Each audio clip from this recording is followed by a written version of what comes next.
Hi, Dean. How are you doing?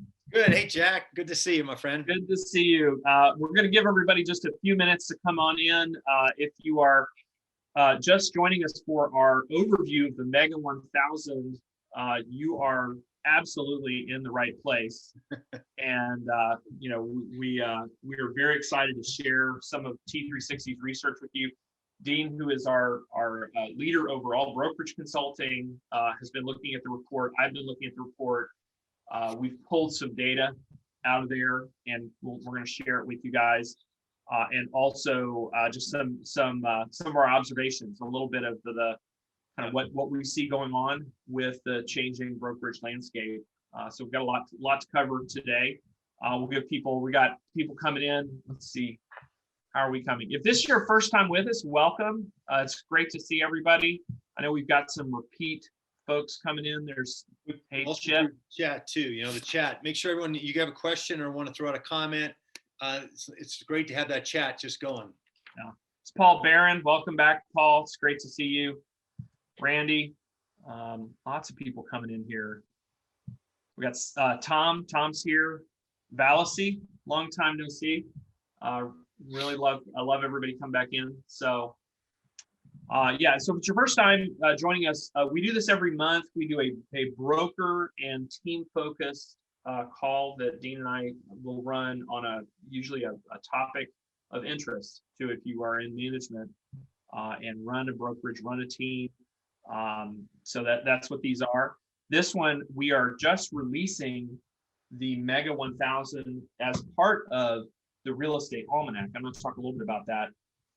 That is going in the mail this month to everybody that is on our 1000 list. So we'll be sending that out, but you can get it digitally. And I'll talk about how to do that in a second. So I think we've got a good group here. Why don't we go ahead and get started just to make sure we respect everybody's time. Yep. I'll really quickly do a quick introduction. Then why don't you do that, Dean? I'm Jack Miller. I'm the president of T360. I am responsible for all the professional services and consulting in the organization and work closely with Stefan on research and the overall management of the company. And Dean is our SVP of brokerage consulting. Dean, why don't you tell them a little bit about yourself? Yeah, Senior Vice President. I oversee all of us, like Jack said, of the brokerage consulting. And we work with brokerages across Canada, United States. We actually have a few outside of those areas as well currently. And my background, 32 years leadership. I worked for 10 years in leadership roles with two large independent brokerages in the country. And then I moved into a role with NRT under the Call Banker brand for a decade. And I ended there with a position called Group President. Oversaw a large operation on the East Coast from Georgia up through Delaware, about 4,000 agents. So doing about $10 billion in business. So, and that's me.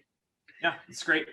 I came out of franchise. I was a tech person, joined Keller Williams, which many of you know this company, very well-known company, worked directly for Gary and for the executive team at Keller Williams franchise headquarters in Austin, Texas. I'm still in Austin.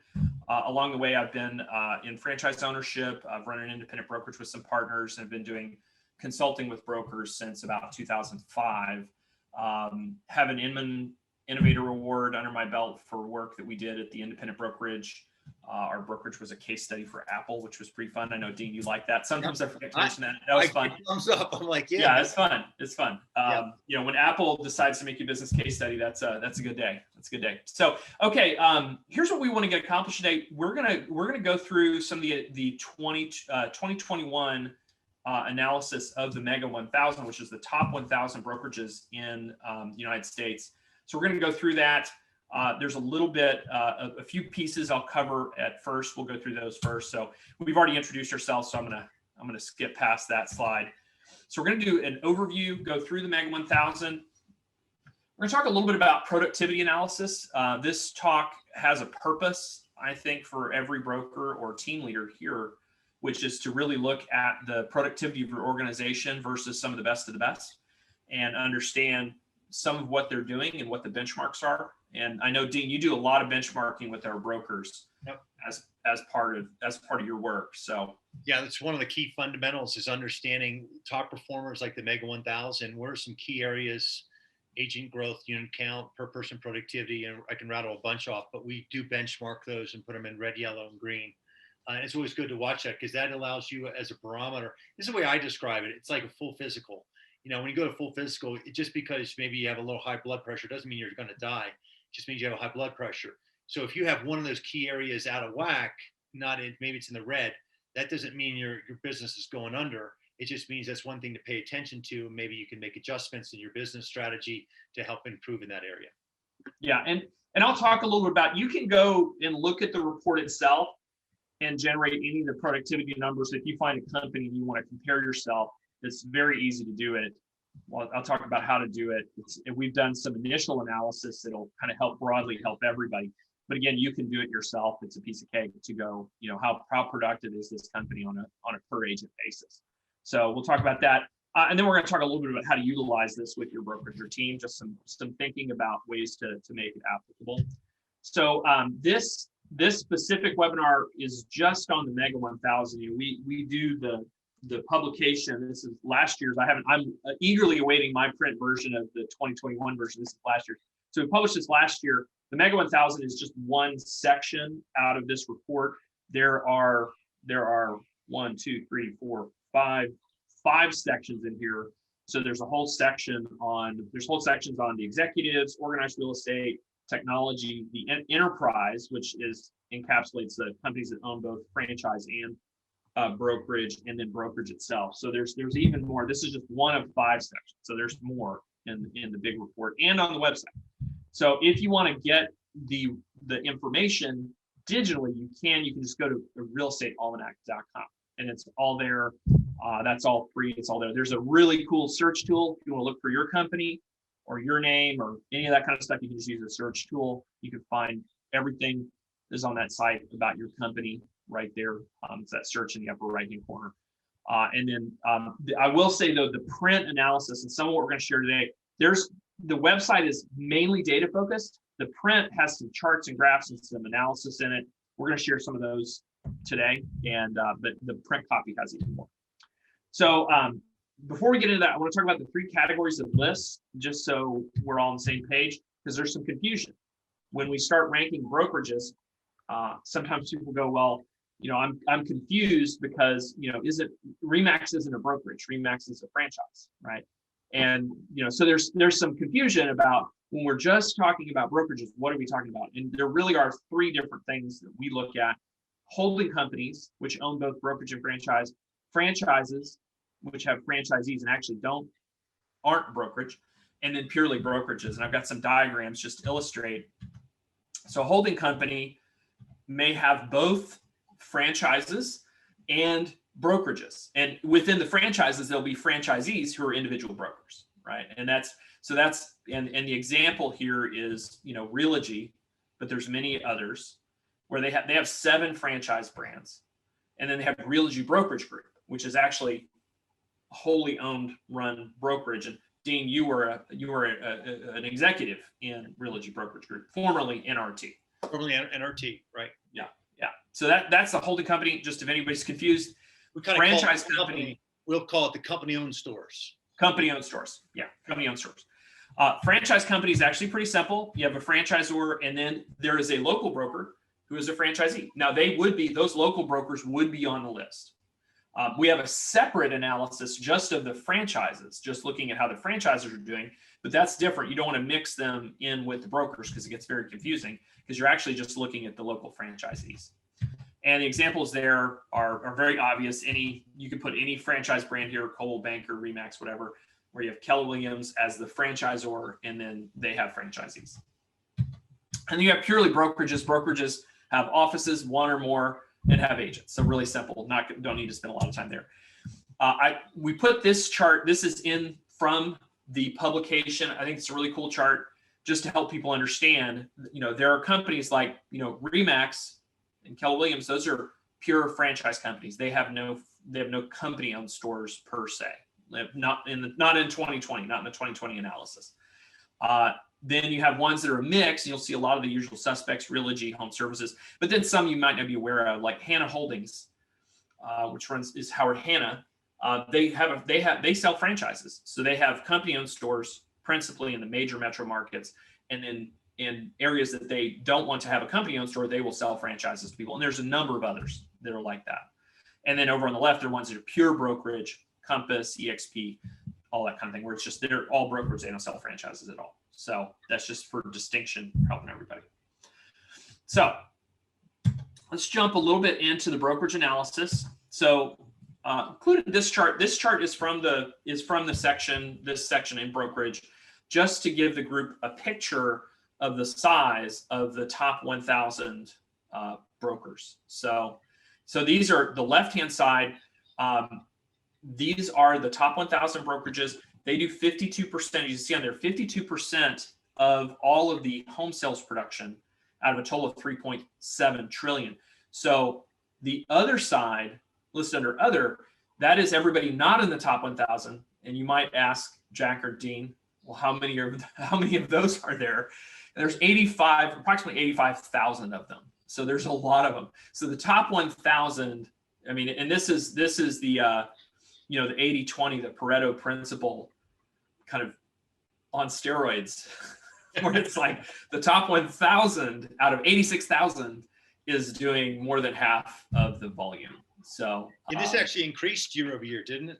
Did increase year over year. It did increase. The top 1,000 are slowly doing more and more and more of the volume, and that is I know, Dean, you and I have talked about that the industry is kind of in a ongoing consolidation trend, which is going to take it's a very long trend. It's not something that's going to happen. It's like we're not going to be down to a handful of brands in a year or two or 10 years or 20 years. It's too easy to start a brokerage company for that to happen. Yep. So that entrepreneur spirit too, that everybody, a lot of people. It is. But there is a consolidation trend that we've been tracking for years now, where the bigger are tending to get bigger, and now even the medium sized and the smaller brokers are tending to get bigger as well in that top 1,000, and you'll see that. So the next chart I wanted to include, and we've been watching this trend for a while, Dean. That the younger brokerages in the top 20 are really growing much faster than the established brands. And so if you look at Compass and EXP, Redfin, At World, which is At Properties Company, Realty One Group, United Real Estate, they're really growing fast. So I don't know if you have any thoughts you want to add to that. No, we can kind of dissect these too. A lot of these come on with these different, we do this exercise for everybody called strategic intent. And, one of the things, some of these guys are game changers. So EXP, for example, so they came in and changed the game, and OHA, took another position, and they're really getting some traction. Others are, did it through acquisition. Compass is a great example. At World too, they're going through acquisitions and growing too. So to your point earlier about consolidation, that's all part of this as well, as they're gobbling up. And there's going to be something we'll talk about, like the outside. There's a lot of money coming into the business through venture capital, private equity, things like that. And that has something to do with this as well. Yeah, for sure. And, from our perspective also, we don't have any judgment about that in terms of it doesn't, like, traditional existing brands are not bad. They make money. They're very profitable. They have great brands. They're well recognized by the consumers. It's just, this represents a shift in where these newer companies are gaining a lot of market share right now. So it's not a judgment. It's just a stat. It's just a fact. Well, the same point that point you just made, Realogy continues to be, one, Berkshire Hathaway, number two, Compass, number three. I mean, we call those guys the Titans, the three largest, and there's a big difference between what they're doing production-wise and the rest of the group. Yeah, and that's a good segue to the next slide we wanted to share, which is the dominance of the three largest. And just to, for comparison, when you look at just how much volume, the top three guys are doing, it's an incredible amount of volume. The other thing that I think is remarkable, Dean, which I know you and I have talked about it, is it used to be just the two Titans. Right? Yeah. Compass, and look at them at one. Yeah. And there's a little jockeying for positions, as you and I have talked about as well, where home services overtook unit count from Realogy here just recently. I think it was last year. But the total sales volume continues to be Realogy's number one. But then here comes Compass now, right there at 151.7 billion. and compared to 152.2. Wow. Yeah. Yeah. And it was, I mean, it very clearly for years and years, there was, Realogy, there was home services, and then everybody else. It was very huge gap. And that gap, Compass has closed that gap in the last 2 years and really, really closed it a lot last year. So it's fascinating to see this new player, new company, not even 20 years old, come in and really make a huge impact on the industry. So yeah, to our earlier comments too about traditional, and traditional is a word, but in the thinking of a traditional company, as toward commission splits, things like that, and then the models itself, that falls in that category. All three of those fall in that category. All three of these, we would, if you're describing them using industry terminology, we would say are traditional types of brokerages in terms of how they are set up. They're not transaction fee brokerages.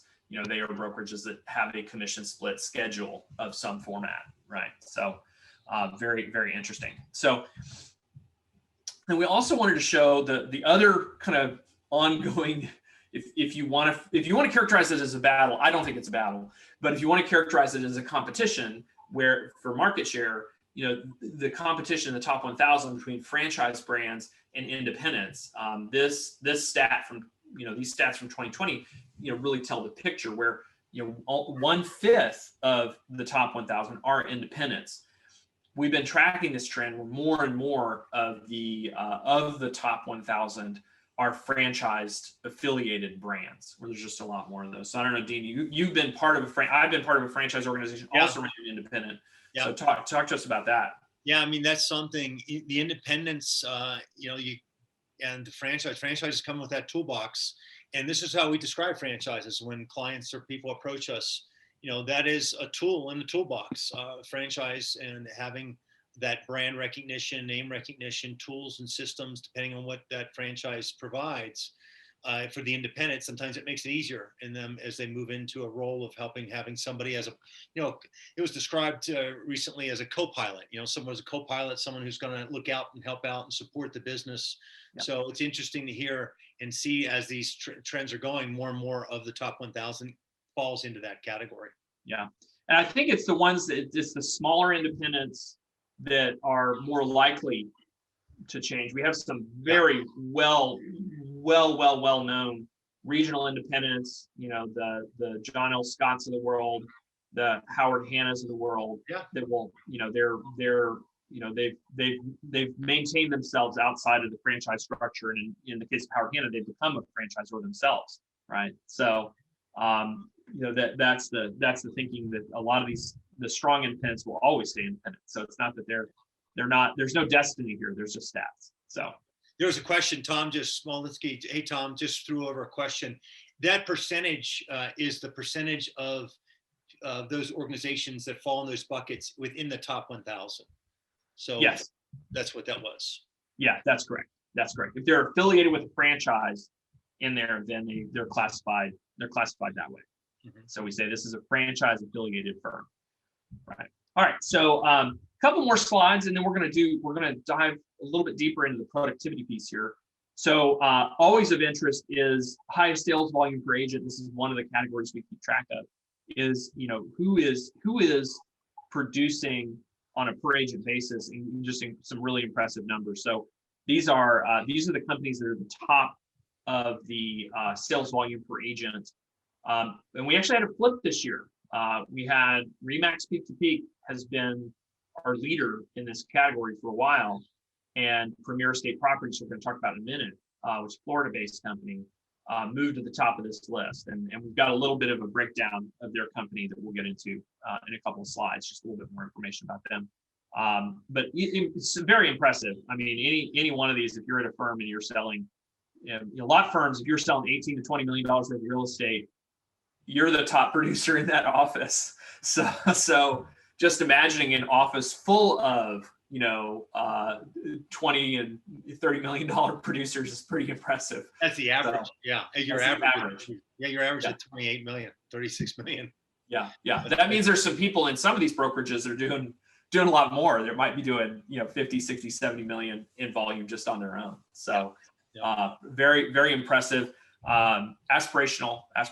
I will note, and I think it's obvious, a lot of these are selling higher end real estate. I think the sales volume is driven by, price point that they focus on in the luxury market. Yep. So Yep. this chart somewhat goes with that chart to say highest average sales price by brokerage, which, we've seen, again, this is a focus on luxury high-end real estate. And this is just the who's who in the luxury world of companies. I will note there's a lot of brand on here. You see several Sotheby's. Sotheby's has a pretty strong position in the top 5, and still throughout the rest of this list.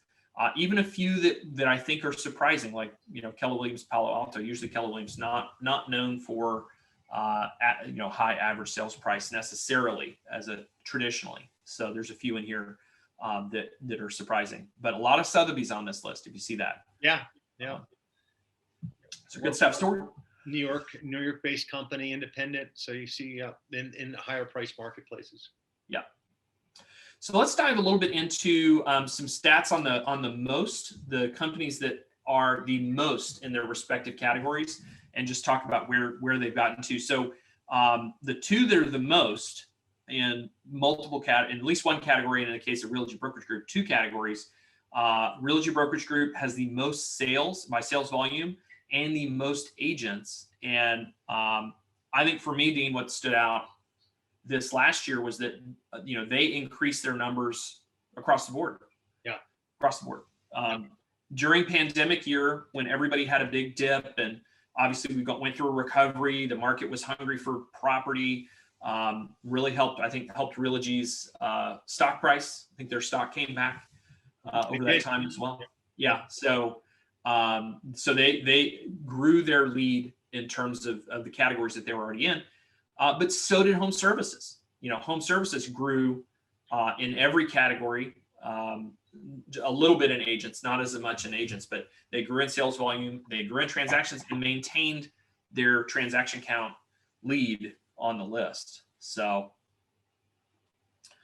those are our most. Let's say one thing I'll throw out too is like 53.1. If you look at Realogy Brokerage Group agent count 2020, 53,100, up from 52,500, 53,100 is as a percentage. This is what we always encourage our clients to look at. What's happened in the marketplace? That's a 1.14% increase in agent count. And right. I think in the NAR, the National Association of Realtors, there's been an influx of people. It's the largest. I think the organization is from statistic-wise, it's probably increased more than 1.14. So to the market, they might have increased, but they haven't increased as much as the total agent count. And that's something to be aware of watching your own markets, because you might be gaining or improving year over year, but you might be losing ground to the marketplace. Yeah, absolutely. So benchmarking versus the market, very important. You may say, well, we did better than last year, but so did everybody, right? Yeah. So did everybody. So what, right? You need to beat the market. We've got a question coming in about per person productivity. I'm so glad we've got somebody asking about that, because we've got slides coming up on the per person productivity, and we've got some extra special pieces on that to help you guys more with per person productivity.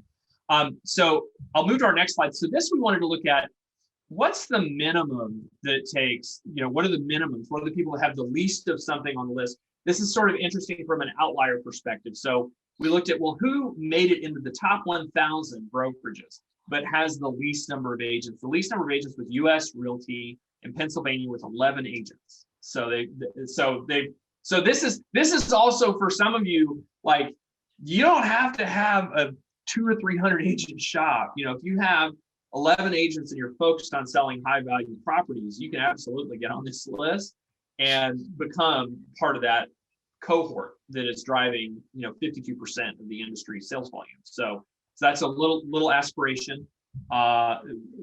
Really strong work there. Least number of transactions, so 204 transactions on this list. So if you're doing if you're doing more than 200 transactions right now, just know that there are brokers, and you're not on the top 1,000. There are brokers on the top 1,000 that are, and their average sales price is higher, but they're only doing a couple hundred transactions to get them into that top 1,000. And similarly, least volume, and volume is the ranking criteria for this report. So it's 345 million. So if you have a target to get into the 1,000, that's your target, is to get above 345 million. I would say for 2021, I would be aiming a little bit higher, because between this year and last year, we moved up about 30, close to 30 million in volume between last year and this year. So I would be targeting probably closer to 370 for next year. Paul has a question coming in. Why wasn't the U.S. Realty not on the per agent production slide? We haven't gotten to that one, but I will tell you, we made a couple of modifications. We get to the per agent productivity that I'll talk about in a second. We'll go over that in just a second. So, all right. So if we look at productivity, these are the most productive, highest unit productivity and highest sales productivity. And I will tell you, the top 2 unit productivity players we took out as a corrective measure from this slide, because the top 2 both are primarily only dealing with new construction, and so they represent a set of builders, and they sell all of the builders' construction inventory, which, we're trying to make this comparable for everybody else. Most brokerage businesses, now they may have a builder practice, and you'll see, as a matter of fact, RE/MAX Legends on here does, but it's not their total focus. So we kind of made an editorial decision to say, look, these top two businesses for unit productivity, they're just all new construction. And we felt that's less comparable to everybody else from a learning or education perspective. So we said, well, we're going to take those 2 out. And so RE/MAX Legends, which does sell some new construction, but it's not the primary focus of their business. They do tons of resale, and their focus is resale. So we left them in. So per person productivity by units, there's 86 units per person, which is pretty phenomenal. Yeah. It's a lot of homes. It's a home every few days, right? And if we had kept U.S. Realty to your whole conversation there, it was 145. Yeah, 145. So it's just really at a whole other scale. And I think when you have such a small shop with so few agents that are clearly in builder representation, it's just a different animal from most of the rest of the brokerage business. It's an outlier, so it's good to it's an outlier. Highest sales productivity again. This is one where we had a change. We had Premier Estate Properties take the lead here from RE/MAX Peak to Peak. And Premier Estate Properties, we got a slide on them. We'll talk about them in just a second. But a $36 million per person productivity in volume. So very remarkable for that, for having 43 agents. They're on average doing that. That's a lot of agents doing that level of production. Very impressive. Again, look at their average sales price. What's driving that is their focus, right? They're focused on high-end properties. So we pulled a little bit more about these 2 category leaders for this presentation. So RE/MAX Legend in Texas. This is a 20-year-old company. It is franchised, obviously, to RE/MAX. Over 1,400 transactions. Average sales price of $267,000. So this is not a luxury-focused brokerage. This is really a just into the mid-market, at the low end of the mid-market range, with only 17 agents. So really pretty incredible. 86 units per person, 23 million per person productivity. So even the units volume being high, still impressive sales volume per agent number there with these guys. I think for me, the takeaway from looking at their business was, this is further evidence, Dean, of what we've been observing, which is this team-oriented brokerage, right? Yep. Where they have specialization. They have people that are supporting, like there are agents that are transactive, and then there's administrative support and marketing, listing coordination. If you go to their site. I think it's pretty cool to go there, and you can see all the different roles in their organization. I went through and just quickly counted the different roles there, and you can go see that, and it's that specialization. Dean, you want to talk at all about the team trend? Well, I think on a brokerage side, we've seen a lot of large team leaders go in and start their own brokerages, create their own brokerages, go to a franchise. We also have independents, or we have brokerages who create systems like this, team format structures where you have people in place, transaction coordinators, office administrators, things like that, who provide back office support. It's a way to retain agents. Some charge for it, some don't charge for it. But ultimately, this is going to go take a step back from the granular look that we're laying here. You take a step back, the consumer and the experience. If you can give that consumer a phenomenal experience and having the compartmentalized service specialist in key areas, it's actually proven to be a really good way for the consumer to have an incredible experience as well. So it's actually a win-win scenario. It's not an easy thing to do, as we know. And it actually has the ability to drive a lot higher company dollar because of the efforts of the organization to support their agents in providing that back office support. So there's a way to offset, because most brokers are like thinking, how am I going to afford that? I can't do that at the commission compensation levels now. Well, that adjusts. And there are top organizations like this that have made those adjustments because of the support services they're putting in place. Yeah, it's definitely I think at this point, it's a proven model that, a lot of people have now done. It isn't necessarily the most popular model. It's not the one that's the most prevalent, but there are example after example after example, and many on this list of companies that are set up and run that way. There's some other impressive, Mile High Modern on here is another company, very similar, provides a lot of support. They cracked into the top sales production. So there's a few others that we know run in this kind of format where they offer a lot of support. So, and to some extent, that's some of the, Compass offers a lot of support. That's a little bit of their secret sauce in providing a more support structure. So, and actually interesting too, to this point, to what we're talking about is you also find some of these organizations have an extremely high return on revenue, extremely high company dollar. We're talking about benchmarks when you compare to the brokerage, and kind of going down that road. So, give us some example numbers. We say extremely high. Let's talk numbers. Like company dollar, typically we'll benchmark organizations 17 to 27 company dollar percentage. So that's your gross commission income, what you pay your agents and referral fees. What do you have left over? That's company dollar, goes towards your expenses and your profit.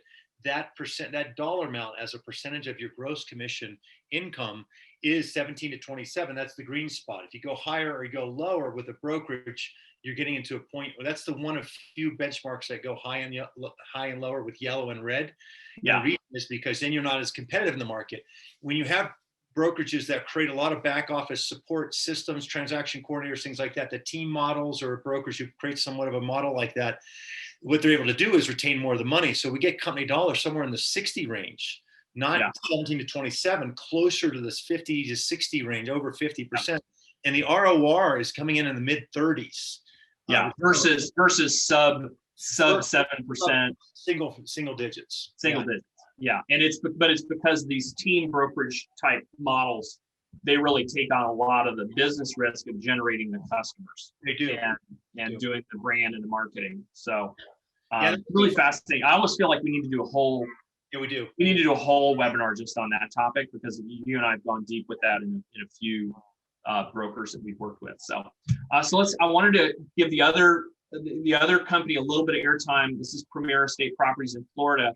These guys took out RE/MAX peak to peak in terms of their the productivity per unit. And it's a 28-year-old company, it's independent, 336 transactions, 43 agents, 4.6 million average sales price, a high average sales price.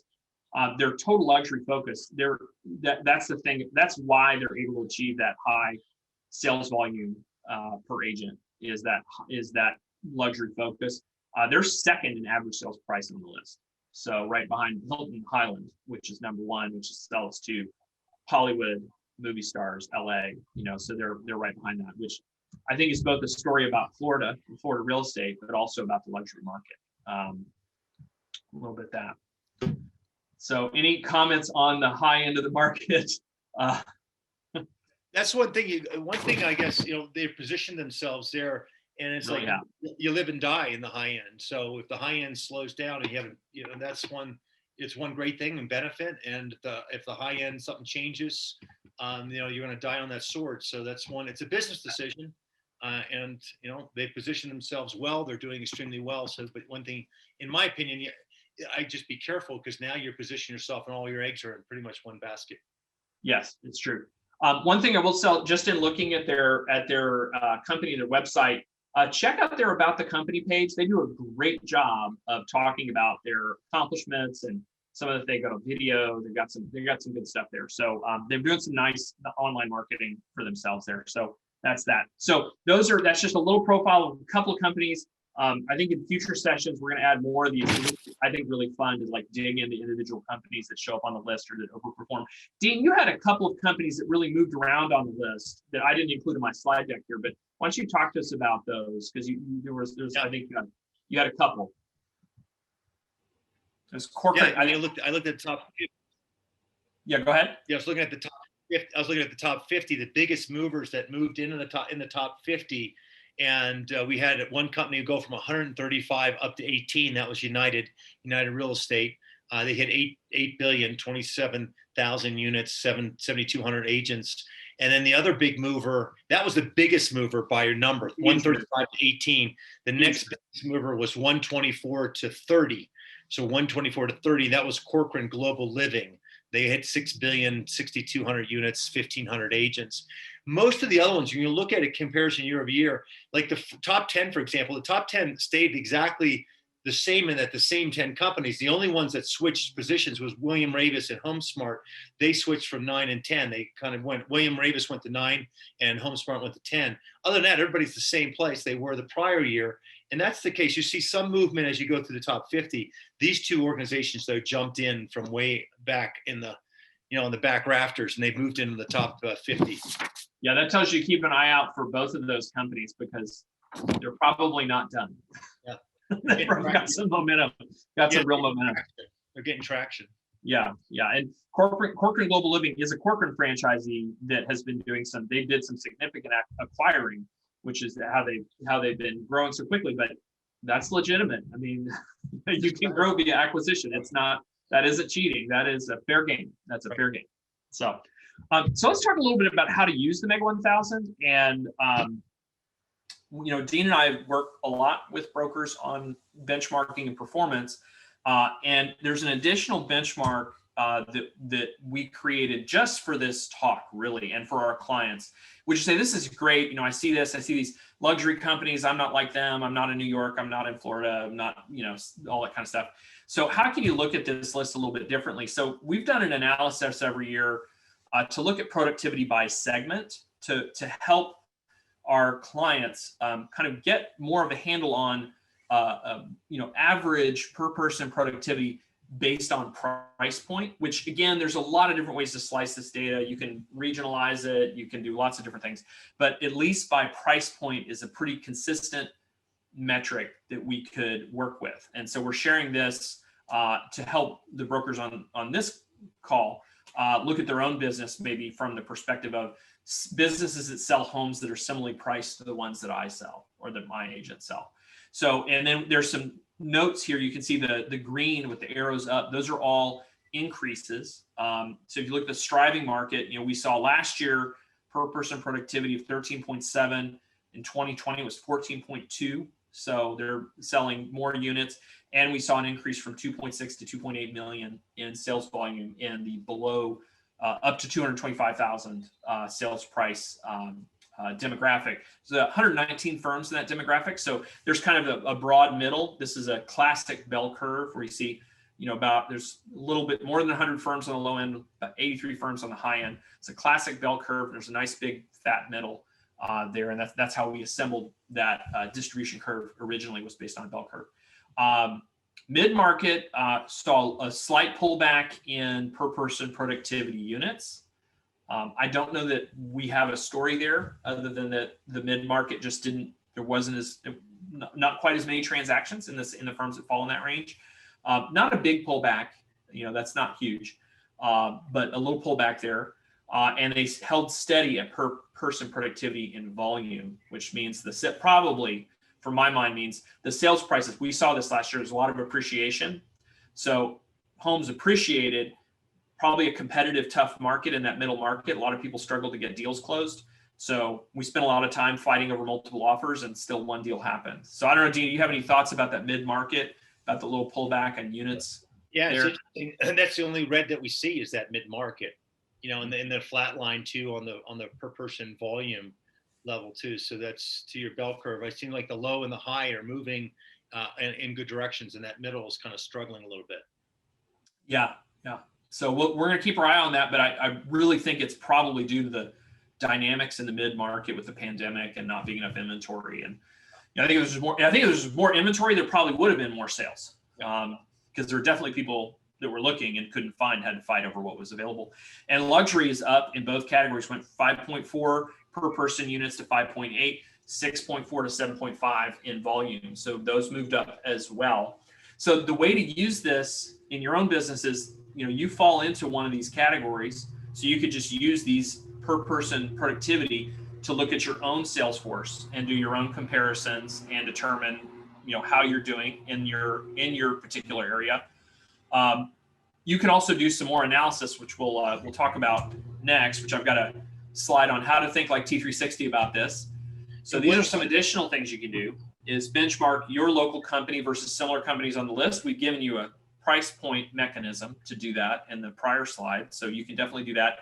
You can also go and just go through the 1,000 and pick out companies that are similar to you or in similar kinds of territories, similar kinds of markets. That's useful. You can benchmark your company versus other local companies. And this is like, do your own list in your own market. Go use, Teradata's Brokermetrics product or any of the other reporting products and go pull some data and do some of your own comparisons. Track and Dean, I know you have all of our clients do this, right. Track your productivity stats. Yeah. The other thing too is we have them do is the competitive assessment we're talking about in 1 and 2. And the competitive assessment, that's something you want to update every year. And it's not on the surface, vanilla competitive assessment. It's a deep dive to find out exactly everything that they're providing. And so you have a really good understanding of, let me just do a real quick aside. When organizations are coming into a new market, the prudent ones do this deep dive. They're going into a new market. They don't know the players. They need to know the market and they need to know the players. That's what you need to be doing in your current markets. Even if you think you know your players, the competition, you really don't, because everyone's like you're making changes to little things here and there, fees, compensation structure, things like that. So you take a deep dive and find out what their offer transaction, but you also get the idea of their per person productivity, your list price, sales price numbers, things like that. So you can start comparing and you can potentially add things to your value proposition. Yeah, that's for sure.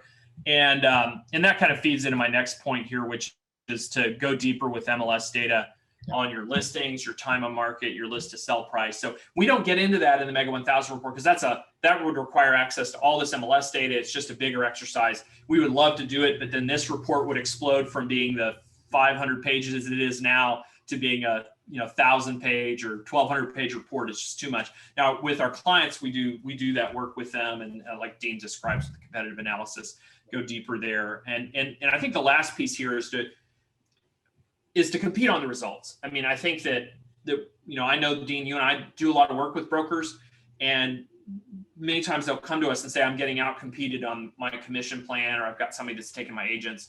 And I think when your mindset shifts to, let's really look at the results that are being created for the agents with my firm, with the investments we make in staff, marketing, technology, brand, all those things, that when you focus on that, then it's easier to have that compensation conversation because it's about the results for the agent and the results that are produced in that brokerage.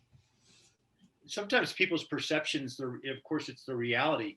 And sometimes we'll have, for example, Jack, to what you just said, we'll have people come to us and their perception is that they're losing ground or this or that. We really take a deep dive at the competitive analysis and you look at the total market, they're actually increasing market share. They're increasing their number of agents, more so than the market. I mean, could be more the exception than the rule. But that's something that this kind of statistical dive, understanding your numbers and knowing your competitors, will allow you to make better executive decisions instead of so much going with your gut, making business decisions on actual facts. Yeah, for sure. So we encourage, definitely take the analysis from today and feel free to use it, especially that productivity by segment slide. Very useful. We will send that out so you can use that if you want it. You can do your own analysis. The way to get any of these per person productivity stats on here is really easy. You can just take the volume and divide by the number of agents, and that gives you your sales volume per person productivity. You do the same with units. Take the total number of units in the report, you divide by the agents, and now you've got it. And so that's how all this is driven out of a big spreadsheet exercise that we did in order to get these stats and numbers for you guys. But you can do it with any company that's there. All the data is there. We are also going to send everybody with the replay of what if Excel spreadsheet to do a little bit of experimenting to see what would it take for your company to get on the top 1,000 list. And this is where you can plug in your current numbers and see, well, if I increase my agent count, if I increase my per person units, I do some sales training, work with them to do more sales, maybe we increase our sales price, what will it take me to get you onto the rankings list? And so we'll send that out. We're going to update it with the 2021 numbers so that you can see, what you would need to do in order to qualify, what you would have needed to do in order to qualify for 2021. It doesn't guarantee you'll rank for 2022 because there's a whole new set of competitors that are already in motion, including yourselves, to determine what the benchmarks are. But it'll give you an idea of what you would need to do to increase. So kind of a fun exercise, a fun follow-up to today's session. So, and the only thing on that too is make sure you just mess with the greens. The green areas are what you. Yeah, green. Yeah, just plug in where it's green, and then everything else will get calculated, and you can kind of see like, oh, well, what if I did this, this, and this, and then the bottom one shows what if you did everything. Yeah. So there you have it. So before we wrap up, those of you that's been with us before know that we run a performance program for brokers and teams. And I'm sorry, my yard crew just showed up in the last 10 minutes. So I don't know if you guys are hearing that in the background, but it's like it's loud over here. The performance program, T3 Fellows, we've been running it now. It's in its 6th year. We're on, what class are we in? We're in class 11 now? We're probably all together now, 1, 2, 3, 4. So it's 5. We're at class 17 altogether. Yeah, 17 plus, the mainline program plus some of the special programs that we run. So 17 classes. We've had hundreds of brokers go through this, hundreds of people. A lot of success stories out of that. We're going to be sharing some of those over the summer. We've got some new testimonials and some new really impressive results from some of these brokers. If you haven't heard about the program, go to t3fellows.com. I'll tell you a little bit about how it works. It's a monthly program that has curriculum each month. We do an online presentation of that month's work. You do individual work. We supply the materials for things like competitive analysis or discovery, or looking at your recruiting system, all the things that we think brokers need to do. We do both small group and one-on-one meetings at the end of the month, depending on the month. Some months it's a small group, some months it's a one-on-one to roll up the work on your company that month. There's individual consulting available throughout the program. If you have questions, need support, growing and developing your business, we provide that. We've got a 25-person company. We've got 10 people that are all in consulting, work with brokers all the time. We do annual retreats, which are now moving back to in-person as of November. Very excited about that. Yep. In-person retreats starting then, which is going to be great. And then you have access to other T360 team members, experts in merger acquisition, broker technology, back office, accounting, kind of any of the areas you may need some additional help. We've got experts that can work with you on that. So we are looking for companies that are committed to growth with stable sales and revenue. There's plenty of people that do great sales coaching work in the industry. This isn't sales coaching. This is really business consulting on developing your business to a higher level of performance.